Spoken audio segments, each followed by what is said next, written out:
السلام عليكم جميع متابعات ومتابعي قناة وذ أم نسيم، كيف الأحوال؟ نتمنى إن شاء الله كاملين تكونوا بخير وعلى خير وفي أتمم صحة وانتم والعائلات ديالكم يا رب.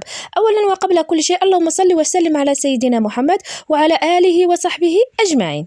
اليوم على بركة الله غادي نشارك معكم هاد السيكار اللي كيجيو ولا اروع في المذاق، يعني حشوه رائعه، جربوها ما غاديش تندموا عليها نهائيا. نتمنى ان شاء الله وتنال الاعجاب ديالكم يا رب. فبالنسبه للمكونات ديال هاد الحشوه كنحتاجوا فيها بصله اللي فرمتها في الهشوار وكنضيفوا عليها زيت نباتيه وكنخليها تشحر واحد شويه، من بعد كنضيفوا عليها الزروديه اي الجزر حتى هو مفروم اي يعني في الهشوار وكنخليه يطيب واحد شويه، من بعد كنضيفوا صدر ديال الدجاج حتى هو فرمناه في الهشوار كضفناه مع شويه ديال الكالامار، كيعطي ديك النسمه الرائعه في الحشوه. ولا كان متوفر ولا ما كانش متوفر ماشي ضروري، ممكن نديروا الكروفات ولا المهم اي نكهه. فحنايا بغينا نكهه ديال الحوت في هذه الحشوه ولكن بكميه اقل من الحوت، يعني ما فيهش شي كميه اللي كثيره.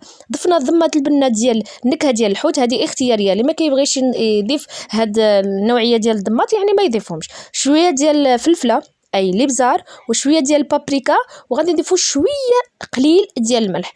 فكما كتعرفوا يعني ضمات البنه ديال الحوت مالحه وغادي نزيدوا عاد الفرماج مالح، يعني ممكن ما ديروش الملح اللي ما كيبغيش الملح بكثره، فحنا ضفنا غير واحد الكميه اللي قليله. فكانت هذه هي الحشوه، كان صافي من بعد ما كطيب كنخليوها جانبا وغادي نضيفوا عليها بعض الاضافات. فاول حاجه غادي نقطعوا الصبيعات ديال السيريمي بهذا الشكل، يعني كنقطعوهم رقيق. فبهاد الصبيعات درت واحد 5 أو 4 ديال الصبيعات، والصراحه كيعطيو واحد النسمه رائعه للحشوه.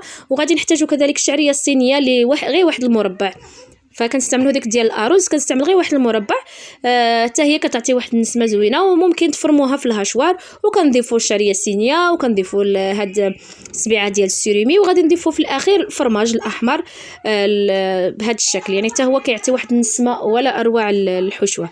نتمنى ان شاء الله هاد الوصفه تنال الاعجاب ديالكم، وما تنسوش البنات لايك الفيديو والبارطاج مع الاحباب والاصدقاء. ومرحبا بالناس جداد، الف مرحبا. ونتمنى ان شاء الله جميع الوصفات ديالي تنال الاعجاب ديالكم وحتى الناس القدام. نتمنى ان شاء الله نبقى ديما في الحسن الظن ديالكم، ومرحبا بالاراء ديالكم وبالتعاليق ديالكم كذلك. ونتمنى هاد النوعيه ديال الوصفات ينالوا الاعجاب ديالكم. فالهدف ممكن انا اشكلت ورقه واحد الورقه ديال البستيله قطعتها على 4 بهذا الشكل وكنشكلوا به لي سيجار بهذا الشكل، يعني بهذه الطريقه كيعطينا واحد الكميه كثيره ديال لي سيجار. وممكن ديروا بريوات نقطعوا الورقه هكا شكل طولي وكنشكلوا بريوات. فانا هذا كيجوني ساهلين، يعني كيوجدوا في وقت وجيز، كتكوني في اخر لحظه كتوجديهم، ما كياخذش الوقت بزاف. ممكن ديروا بستيلات صغار. المهم الهدف ديالي من هذا الفيديو هو ان نشارك معكم الحشوه. فالحشوه كتجي رائعه في المذاق.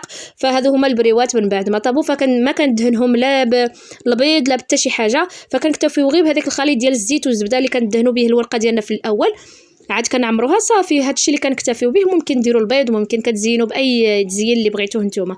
فكانت هذه هي الوصفه ديالنا، نتمنى ان شاء الله تنال الاعجاب ديالكم. والى فيديو جديد ان شاء الله ووصفه جديده. نتمنى نكون دائما خفيفه وظريفه على قلوبكم، والى الملتقى في فيديو جديد ان شاء الله. والسلام عليكم ورحمه الله تعالى وبركاته.